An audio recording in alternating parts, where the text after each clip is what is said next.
The VR industry is in a very weird spot of being niche, but also has the mainstream people in it. VR provides this unique individual experience that we can't really get anywhere else but inside the virtual world.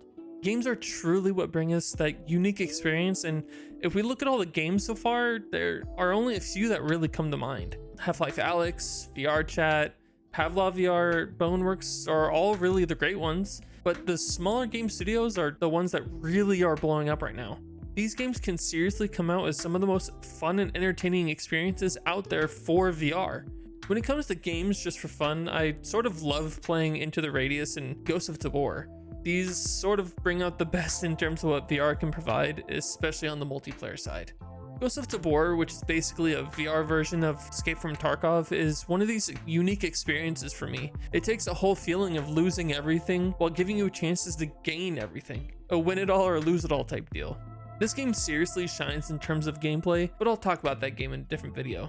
Into the Radius, a VR version of Stalker, is also a game that sort of gives its own style of a unique experience, but with lots of horror and ambience. You can definitely see me enjoying a lot of the games that were basically ported versions of VR, and that's really how it starts. These games seriously come off as some of the better experiences to feel when using a VR headset, no matter which headset you get. I love the quality of VR headsets out there, but I've only really had the chance to see a few of them. The Quest series is actually one that I've only witnessed once, and it was the third one. It was not really an awful experience either. I hate Facebook, but seriously, the Quest series is absolutely good for the price.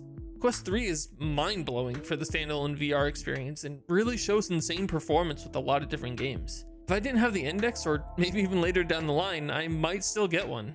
With the Vive, I didn't really get any of that besides my first time in VR. My first experience was VR Chat, honestly, and back in 2018 when it was still huge and all about world creation, and Ugandan Knuckles, funnily enough.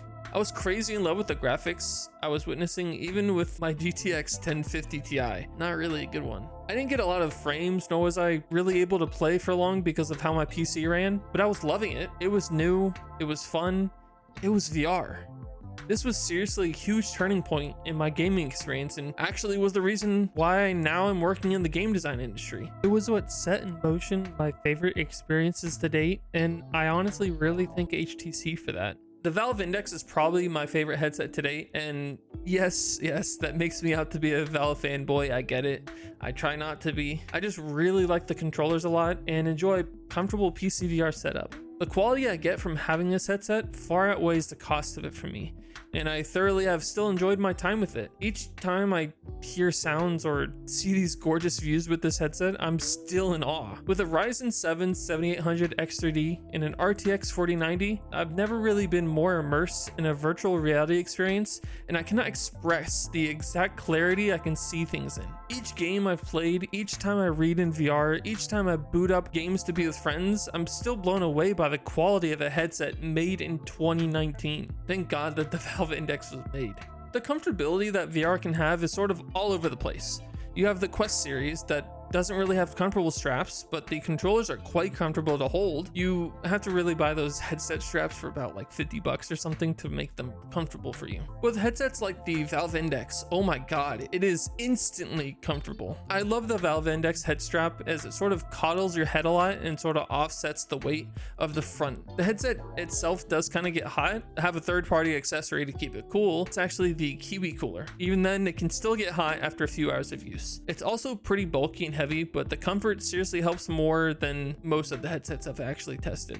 We don't really talk about the VR headsets from Vive. The best headset that came from them is actually the Vive Pro 2, and it's because of the eye track. It's actually a really cool addition, and I love it about it. Thank you guys for watching my first of many VR related videos. Remember to like and subscribe, and I look forward to seeing what VR offers in the future. Please comment down below, tell me about your first time being in VR, or even just your favorite moments. What made you go wow the most? I'll see you all next video. Peace.